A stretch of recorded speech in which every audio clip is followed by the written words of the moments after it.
3, 1, 2, 3, 1, 2, 3, 1. Uy, naka-blue. Ayan, 1, 2, 3, 1, 2, 3, 1, 2, 3. Okay, so ngayon, 1, 2, 3. Kung kulang, wala kayo nakuha. Okay? Bibilang ka na 5 dapat sa loob na kayo sa 1, 2, 3. Lahat na!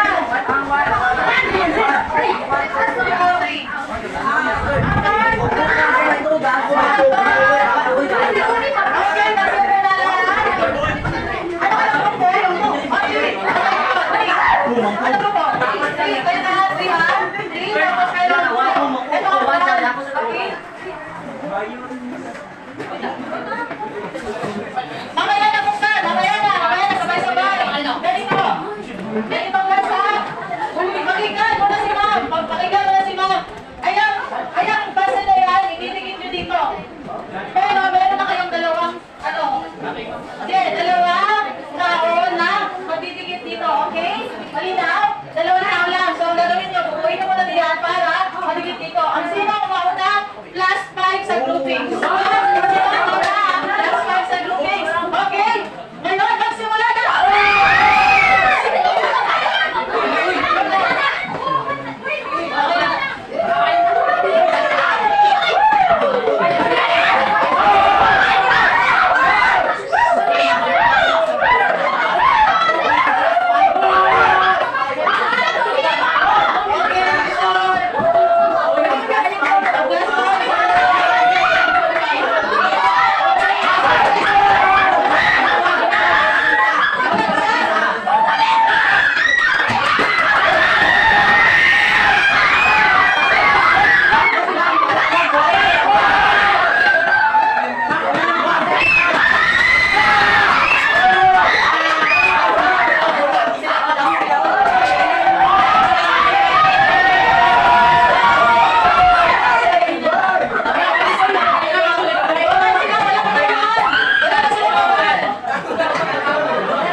Balik tayo sa ating paksa. Pakibasa na lahat. Palasalitaan, asunto, paso, hanao, sakay.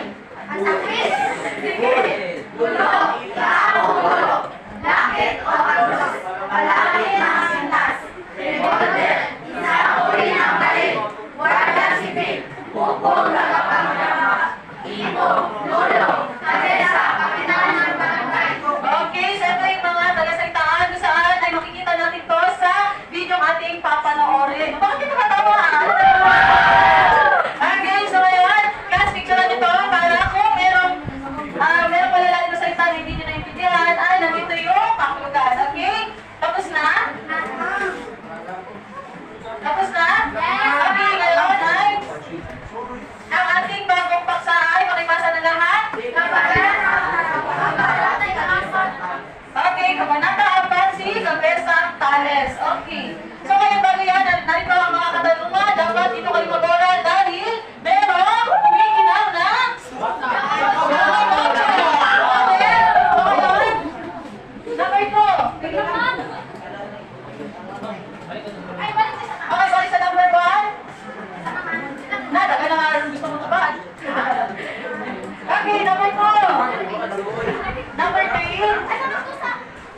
ma'am. Okay na class kayo. Okay na. Ito na ha, video ni Kabesang Tales kung saan ay mali kayong kumuha ng mga importanteng detalye at tingnan kung ano mga tauhan na narito at mga tagpuan. Okay? Mga tagpuan at ang pagkasunod-sunod ng mga pangyayari. At meron, ito mga katanungan mamaya ay sasagutin natin. Okay? Malinaw ba, class? Yes, ma'am. Okay. Kabanata 4, si Kabesang Tales. Narito ang mga talasalitaan. Lumapasok ang Marcelo at nagawa niya lamang ito ng walis. Ang kanilang anak na wala si Telesforo o Tales ay nakinisakan doon sa mayaman. Nang magkaroon ng dalawang kalabaw at daang-daang piso ay nagsarili na ito kasama ang ama at pamilya. Nagkaingin sila sa dulong bayan sa pagkakaalam ng una nagmamayari nito. Sa paghahawa ng lupa, nagkasakit ng malaria ang mag-anak. Nung nakalakay ang asawa ni Tales at sunod ang kamay niya anak, si Lucia. Nung malapit na nilang anihin ang unang talim, ay may dumating na korporasyon ng mga kaine at inangkin ang lupa ni Tales. Kaliphasin ng gabi at ayaw nilang magkagulo, pumayag na itong magkain ng lamang ng pulis. Magpumahin ka na. Kapag talaga yung lamang ng pagkakas niyo, ay nakawis sa suwan. O ang hulog sa kain, at sinakal na tuwaya. Ani ni Tata Celo. Naging masagana ang ani ni Tales at marami silang napagbilaan. Nagbalak silang magpatayo ng bahay sa lagi ng Sampang sa pagitan ng San Diego at Yani. Masagana din ang ani ng sumunod na taon. Dahil doon, ang pupa sa lupa ay tinasan muli ng mga kaine. Ngunit pinalma ni Tata Celo ang anak at sinabing magpaunati na lamang. Natupad ang pangarap ni Tales na makapagpatayo ng bahay. Dinalak niya na pag-aralin sa Maynila ang mga anak nitong sina Tano at si Uli. Nang makita ng bayan na si Tales ay napakasipag at malakas kumitan sa laki, ay ginawa siyang kabelsa. Huli ka! Isipin mo yung lamang. Ang pagkakulan ng bayan, mismo pa sa kanila. Ang sabi ni Tandang Celo. Dahil sa patuloy na pagkas ng buwis, ay hindi na nakapag-aral si Uli sa Maynila. Nang ang buwis sa lupa ay umabot na ng 200 piso, ay pumutol na ang kabelsa. Kung hindi makababayad, ay dinagpaan itong ikalili lang sa ilang tao ang lupang iyon. Nainis si Kabesang Tales at ayaw nagbayad ni kalahati. Si Tata Celo ay nagpapala na lamang sa anak niya. Ano ang sinabalik na ang pangyaman kasawan? At kung sakaling lumalabas mo sa akin, ay hindi ko mainahon ng kisabay sa katawan. Ani naman ni Tales sa kanyang ama.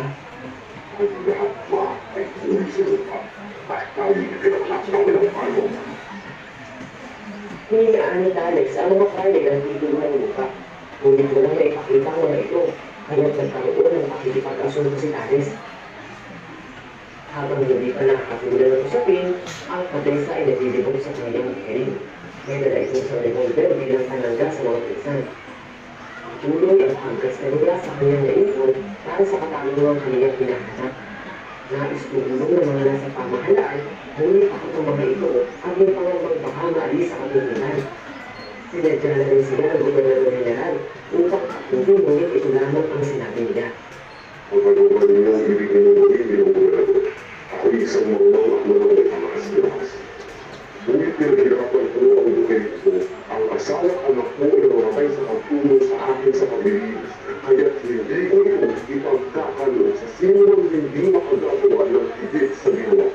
Sinigalunan ay tulad doon at hindi ko ang kanyang asawa anak. Ang kanilang anak na si Tano ay napiling maging Guardia Civil, ngunit pinabayaan lamang niya ito. Dahil sa gulong-gulungan na nais mo ng Kabesang Tales na ibaong mabuhay ang panis sa kanyang lupain, ay pinasansang ng Kapitan General ang ginagamit na baril ng kabesa. Patuloy pa ito nagbabantay na hawak na lamang ay bulok. Ngunit pinagbawal ulit ito dahil sa ito daw ay napakahaba. Nang lumang panahon na lamang ang hawak ni Tales, ay nagkaroon ng pagkakataon ang mga pulisan na bakli ng kabesa. Humingi ng 500 piso ang tubos sa mga ito at kapag hindi na ibigay ito sa loob ng 2 araw, ay pupugutan ng ulo si Tales. Halos mapalito ang magluloselo at huli sa nangyari. Si Huli ay meron lamang 200 piso, kaya nakapasyahan niya ibigay ang kanilang mga alahas maliban sa lakit na bigay ni Basilio. Ang lakit na iyon ay bigay ni Maria Clara sa isang tulungan. Ibinigay ng tulungin ang Agnos kay Basilio sapagkat tinanong siya ito.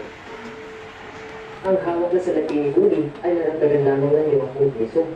Sinabi ni Romana Bali kay Huli na isa lang muna ang kanilang bahay, ngunit walang nagtangka dahil takot ang mga nais tumulo na nakapag-initan din sila ng mga pali.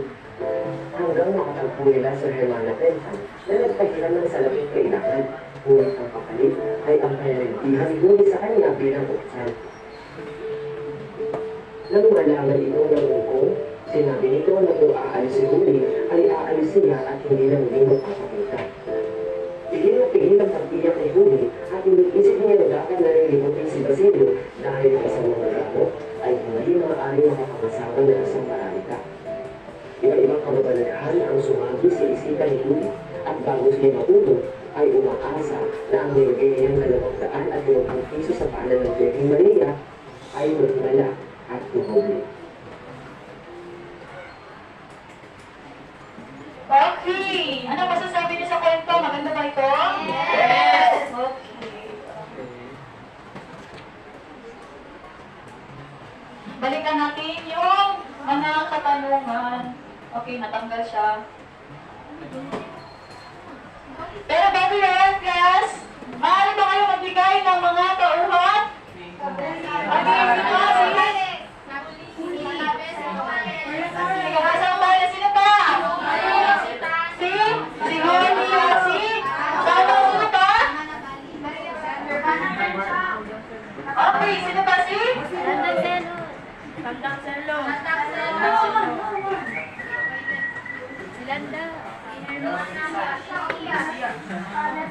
Okay, class, so narito yung mga tauhan. So ngayon, kilalanin natin sila.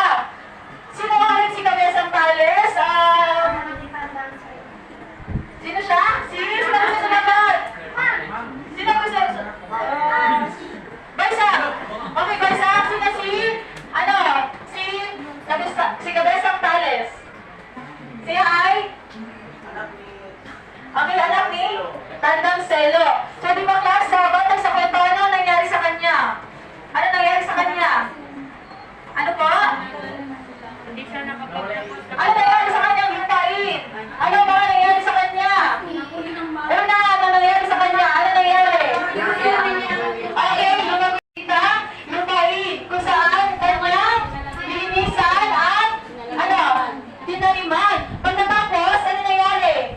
Ito ay lumago, pero bago lumago yan, iba meron namatay sa kanyang pamilya.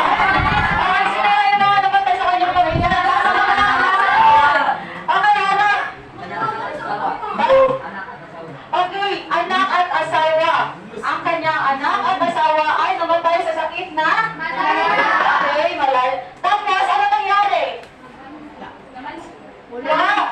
Lumipat sila. Pagkatapos, nagbalak siya na? Okay, so ngayon siya, pagkamatay ng kanyang asawa at anak, nagsipag pa rin siya, di ba? Hanggang sa lumago.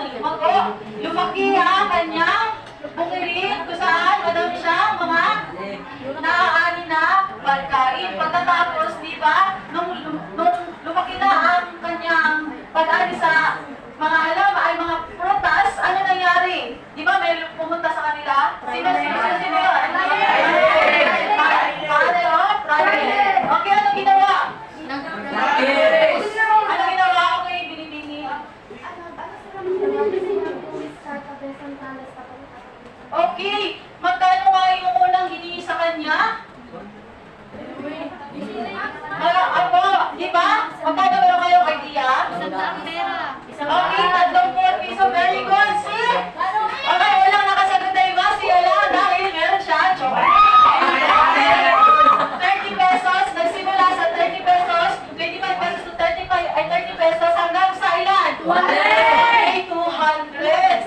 So ngayon, pagkatapos, ano nangyari? Okay. Noong una ba, tumutol siya? Hindi. Dahil ano? Okay, ayan na, tanggal na. Wala kasi si Hangin. Okay, pinayuan siya ng kanya, ama si Tandang Selo. Ngayon, nakinig ba siya? Yes!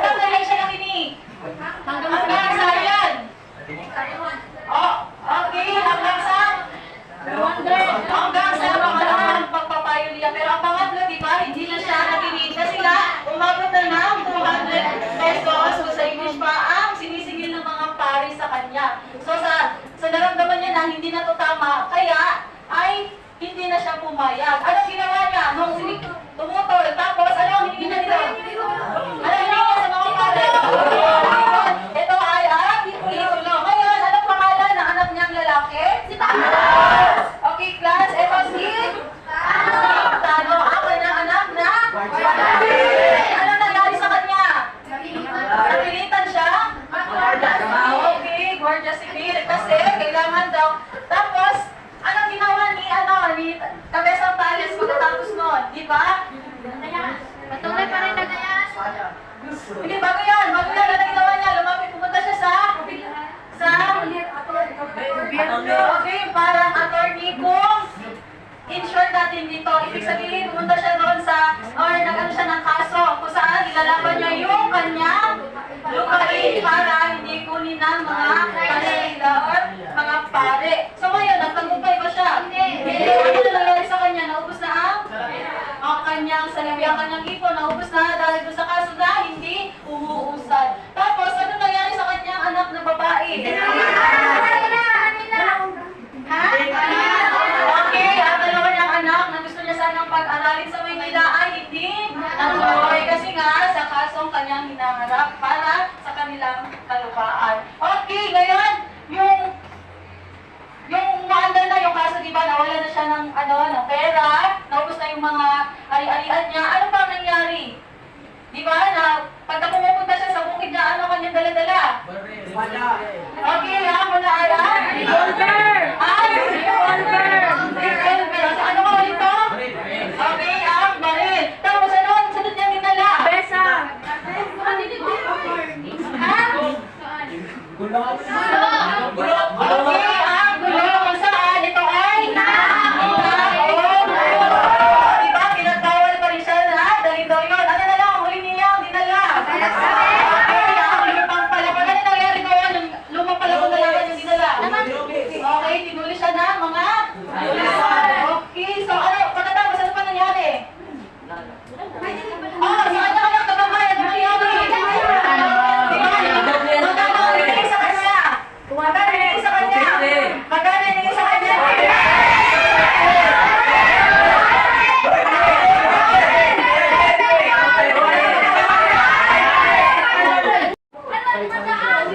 Okay, 500, pero ang pera niya lang ay 50 lang. So, ano ginawa niya?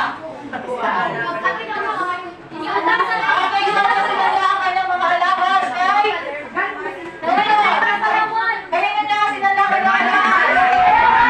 Okay, kay okay, very good. Ngayon, di ba nahiram din siya ng pera dito? Pinahiram ba siya o hindi? Hindi daw. May kapalit. Okay. Hindi daw pinahiram kasi natatakot sila na makakadamay sa kanila. So ngayon, meron siyang uling babae na nilapitan. Sino na nakakita niya? Okay, si Hermana Bencha ang nagpahiram sa kanya ng pera, pero may kapalit. Maging alipid. So ngayon, ayan yung short story ng Kabanata 4. Si Cabezang Tales. Pero ngayon, balikan natin ang katanungan. Okay, sa katanungan, sino gusto sumagot? Okay, si Nata, damo kay Gising. Pakibasa mo na ang katanungan ng lahat. Bakit daw? Okay, tungkol sa kanya, kasikatan ay malakas na ay very good. So ngayon si Cabezang Tales ay kinalala o ginawang kapitan dahil nga siya ay masipag daw at nagkakaroon siya ng pera. Meron na siya ng pera dahil nga sa malakas ang kanyang ani. Okay, or salapi. Next question.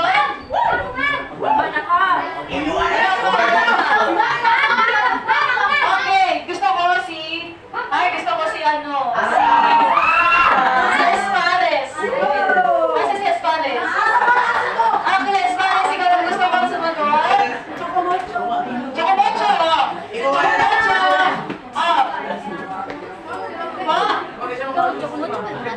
Ay, di ka gusto?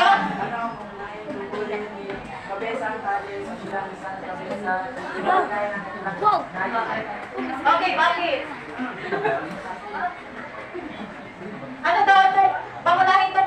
nung naging kapitan sila? Wala. Okay, binibigyan pa away ka. Meron? Five. Ano ang pangunahing tagpuli ng kabisang Wala? ang pangunahing tagpuli ni kabisang Tales bilang isang kabisa at barangay ng Pinanghayon ay upang magbigay ng kasaganahan sa mga tao na nasa isang barangay ng Pinanghayon. Maraming salamat, Mr. Esparez, para pagkakit. Sino gusto ko? Manahimik.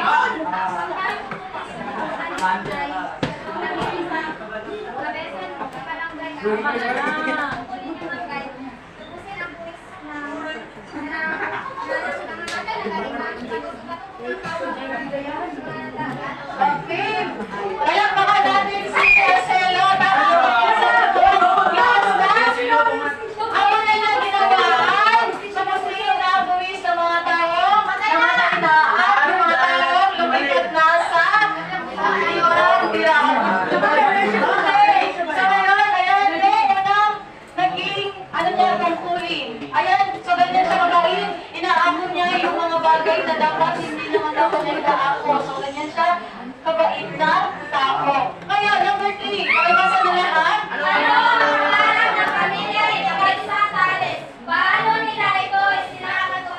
O, paano daw?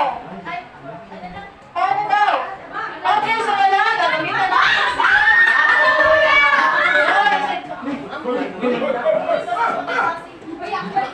Okay, gagamitin natin ito, ha?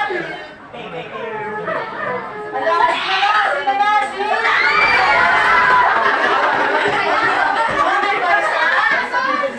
Okay, Baisa? Sino? Ikaw, ha? Sasagot ng aking sa balungan. Number 3, pakibasaan. Okay, wait lang. Gusto yung tabliya. Okay, ano? Pakisagot? Ano ang pangarap ng pamilya ng mag-isa? O, paano daw? Ano yung isa sa mga pangarap nila? Na nagtagumpay ba yun? Okay, sige. Oh, sige, ito pala sige. Okay, sige. Ano ang yan sagot? Magkakaroon sila ng bahay ng may asawa. Ano ba? Huwag niya pagtawanan. Ano po? Pakilakasan po. Pakilima? Pakinggan natin siya. Meron siya sagot. Ano siya sagot? Ano po? Okay, pagkaroon na.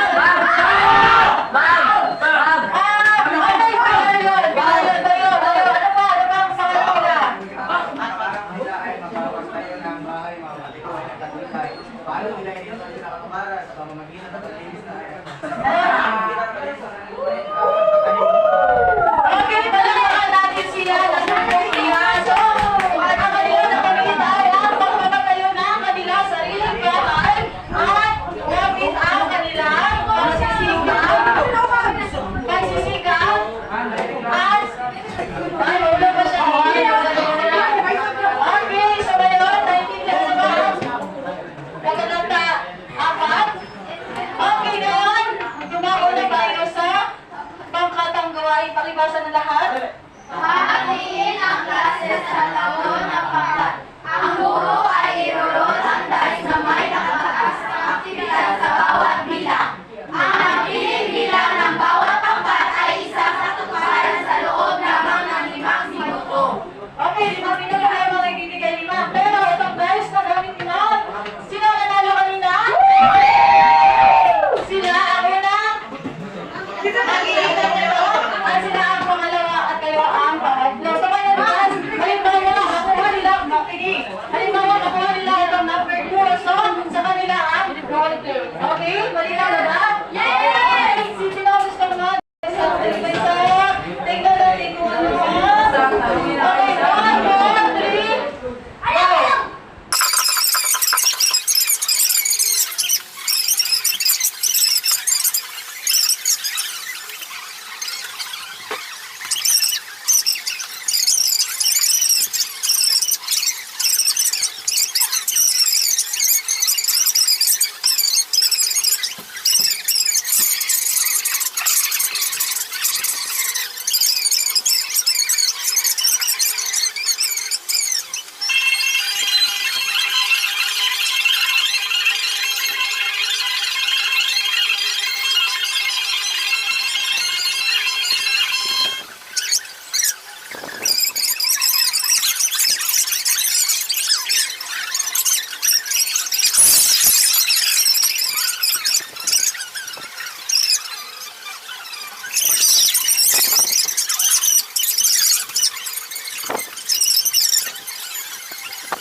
Bye!